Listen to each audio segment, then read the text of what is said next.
Perkenalkan, nama saya Yuni Puspitasari dari Universitas Mula Warman, Kalimantan Timur. Di sini saya mengikuti program Permata Sakti dengan kampus tujuan Universitas Negeri Yogyakarta. Nah, saya mengambil mata kuliah Wisata Budaya dan Kajian Sejarah dengan dosen pengampu Ibu Diana Trisnawati SPD MPD. Di sini saya akan menjelaskan tentang pengembangan potensi wisata budaya, yaitu di Desa Budaya Pampang yang berada di Samarinda, Kalimantan Timur. Kalian sudah tahu belum sih Desa Budaya Pampang itu apa?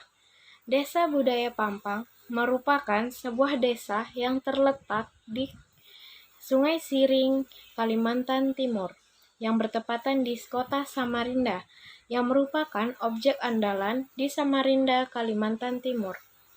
Sejarah dari Desa Pampang ini bermula dari sekitar tahun 1990-an. Wah, cukup lama ya. Pada waktu itu, suku Dayak Apokayan dan Kenyah berdomisili di wilayah Kutai Barat dan Malinau, yang kemudian hijrah karena tidak mau bergabung atau tidak ingin ikut ke dalam wilayah Malaysia. Dengan motif dan harapan taraf pendapatan atau ekonomi yang menjanjikan. Rasa nasionalisme mereka inilah yang kemudian membuat mereka memilih tinggal dan tetap bergabung di NKRI. Kemudian mereka menempuh perjalanan panjang dan berpindah-pindah selama bertahun-tahun, hanya dengan berjalan menggunakan kedua kaki. Untuk bertahan hidup, mereka bersinggah di tempat yang dia lewati dan kemudian berladang. Kehidupan mereka terus saja berpindah-pindah dan berladang, sehingga akhirnya mereka sampai di kawasan Pampang. Dan akhirnya mereka memutuskan untuk hidup di Desa Pampang dan melakukan berbagai kegiatan masyarakat seperti bergotong royong, merayakan Natal, dan panen raya bersama. Terkait Desa Budaya Pampang, pertama saya akan menjelaskan tentang biaya untuk memasuki desa tersebut. Untuk menikmati kunjungan penuh keelokan budaya lama ini, pengunjung diminta membeli tiket berfoto sebesar 25.000. Harga tiket masuk ke Desa Budaya Pampang ini relatif murah, yakni 15.000. Ini sudah termasuk biaya parkir loh. Ada biaya tambahan kalau bawa handycam atau kamera, yakni sebesar 50.000. Sedangkan jika ingin berfoto dengan salah satu warga masyarakat adat yang mengenakan baju adat, pengunjung diminta biaya tambahan. Pembahasan kedua ialah tahun diresmikannya Desa Budaya Pampang ini. Desa Pampang diresmikan sebagai desa budaya pada Juni tahun 1991 oleh mantan Gubernur Kalimantan Timur yaitu H.M. Ardans. Karena pemerintah merasa sangat antusias dengan desa budaya ini yang memiliki kegiatan positif dan bisa menjadi aset wisata unggulan baik di tingkat wisata lokal bahkan sampai menuju ke mancanegara. Setiap tahunnya di Desa Pampang digelar acara untuk memperingati hari ulang tahun yang disebut dengan nama Pelas Tahun. Satu lagi, ritual yang hingga kini masih tetap dilestarikan adalah upacara Junan. Upacara Junan merupakan tradisi yang sudah berumur ratusan tahun, namun hingga sekarang masih tetap dilaksanakan. Junan adalah ritual yang mengambil gula dari batang tebu dengan cara diperas menggunakan kayu ulin. Cukup beralasan jika Desa Dayak Pampang, Samarinda dinobatkan sebagai salah satu aset unggulan wisata lokal karena keberadaannya mampu menyedot wisatawan baik lokal maupun asing. Pembahasan ketiga yaitu jadwal penampilan pentas seni. Secara rutin setiap pekan, masyarakat lokal Desa Pampang menggelar pertunjukan tarian suku Dayak. Bagi pengunjung yang ingin menyaksikan tarian adat tersebut bisa datang pada hari Minggu atau satu hari sebelumnya. Karena penggelaran ini hanya digelar dalam hari Minggu dari pukul 14.00 sampai 15.00 waktu Indonesia Tengah. Tarian adat suku ini digelar di rumah adat yang disebut Lamin Adat Pamung Tawai. Pembahasan keempat yaitu fasilitas yang ada di Desa Budaya Pampang. Salah satu fasilitas yang ada di desa tersebut yaitu parkiran yang luas. Fasilitas ini hanya untuk motor dan mobil, sedangkan minibus dan bus parkir di depan karena gerbang masuk Desa Budaya Pampang relatif kecil. Selain itu, terdapat toilet yang bersih dan rapi. Di lokasi ini ada fasilitas penjualan souvenir juga loh. Pengunjung bisa membeli souvenir berupa manik-manik asli buatan penduduk Dayak, mulai dari gantungan kunci, gelang, kalung, bahkan sampai tas. Jadi kalau kalian ke sana jangan lupa beli ya buat kenang-kenangan keluarga, bisa juga buat fashion kita loh. Pembahasan kelima yaitu objek yang dapat dinikmati di Desa Budaya Pampang. Yang pertama, arsitektur tradisional. Sesampai di Desa Budaya Pampang, suasana khas suku Dayak atau langsung terasa seperti rumah-rumah khas suku Dayak yang material utamanya adalah kayu. Bentuk rumah khas ini sangat unik sebab memanjang ke arah belakang. Di antara bangunan itu terbesar adalah Rumah Adat Lamun Paming Adat Tawai. Rumah Adat Lamun Paming Adat Tawai megah, terbuat dari ulin dan seluruh dinding rumah penuh dengan lukisan dan ukiran khas Dayak dengan warna dominan hitam, putih, dan kuning. Tiang penyangga rumah setinggi 2 meter atau atap dihiasi dengan kayu yang diukir indah di tengah di setiap sudut. Kedua, aksesoris-aksesoris tubuh yang dibuat oleh masyarakat lokal Desa Budaya Pampang. Hal unik yang bisa kita temukan ini ialah penduduk desa masih setia mempertahankan aturan adat soal cara berpakaian dan aksesoris, baik penduduk perempuan maupun penduduk pria. Laki-laki di Desa Pampang membuat tato berpola tanaman dan hewan untuk menunjukkan posisi strata sosial. Wanita tua masih memegang tradisi mucuk pening, yang merupakan telinga yang memanjang. Proses memanjang telinga dilakukan sejak lahir.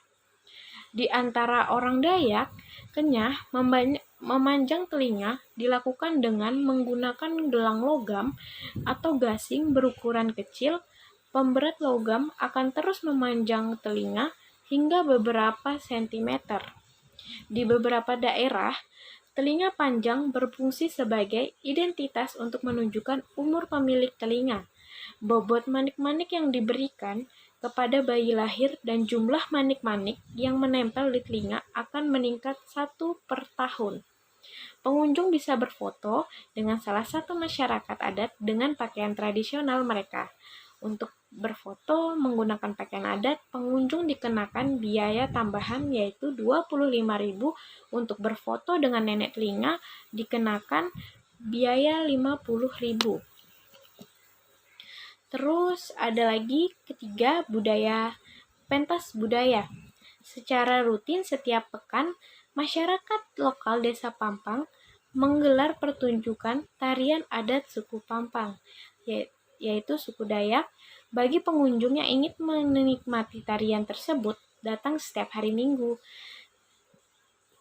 Tarian adat suku Dayak ini digelar di rumah adat yang disebut Rumah Lamin Adat Pamung. Pengunjung dapat menyaksikan penggelaran tari Bengan Tawai, Kanjat Anyam Tali, Ajai Piling, Kancet Lasan, Hudok, Kancet Punan Letu, Kancet Lasan, dan Nyalama Sakai. Saat tarian akan dipertontonkan, pengunjung akan lebih dulu mendapat penjelasan mengenai makna dari tarian yang akan dilaksanakan. Jadi, para pengunjung tidak perlu khawatir terhambat menikmati keindahan tarian karena belum memahami makna di balik setiap tarian. Selanjutnya saya akan menampilkan tarian-tarian yang ditampilkan setiap hari Minggu di Desa Budaya Pampang, Samarinda, Kalimantan Timur. Berikut adalah videonya. Mulai dari tarian Selamat Datang Nyelama Sakai,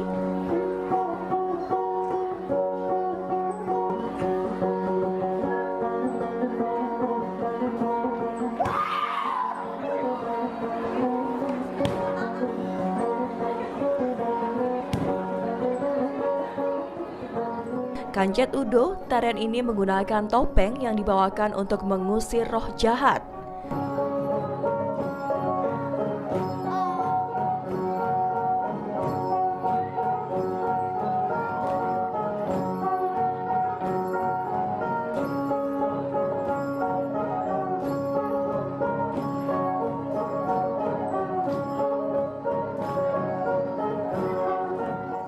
Sementara kalau yang ini namanya tarian anyam tali berbagai warna. Tarian menggambarkan suku Dayak yang terdiri dari berbagai macam subsuku namun tetap hidup berdampingan secara damai.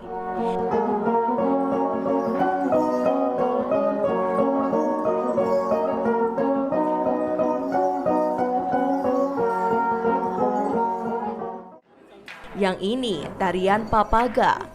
Tarian Papaga ini melambangkan perangkap yang sengaja dibuat untuk menjepit kepala burung pipit pemakan bulir padi di ladang.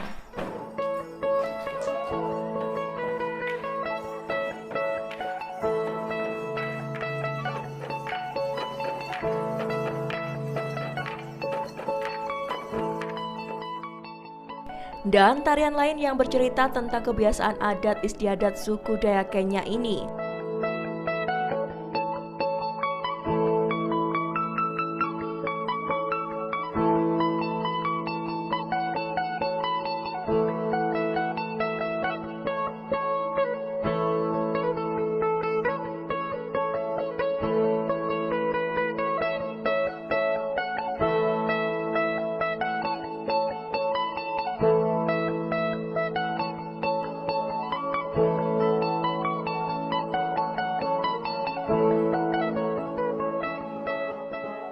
Berikutnya saya akan menjelaskan apa yang akan saya lakukan dalam keikutsertaan pemberdayaan potensi budaya khususnya di Desa Budaya Pampang, Samarinda, Kalimantan Timur. Yang pertama, promosi. Ini merupakan langkah saya untuk mengajak siapapun agar dapat mempromosikan wisata budaya tersebut melalui beragam sosial media seperti Instagram, WhatsApp, Facebook, Twitter, dan lain-lain. Yang kedua, branding.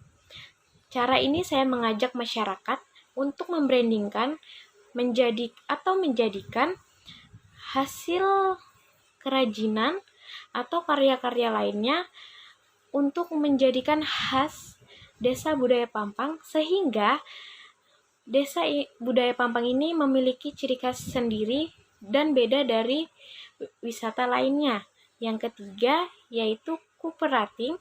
Cara ini dapat dilakukan melalui kerjasama mitra yang relevan seperti mempererat kerjasama dengan Dinas Pariwisata.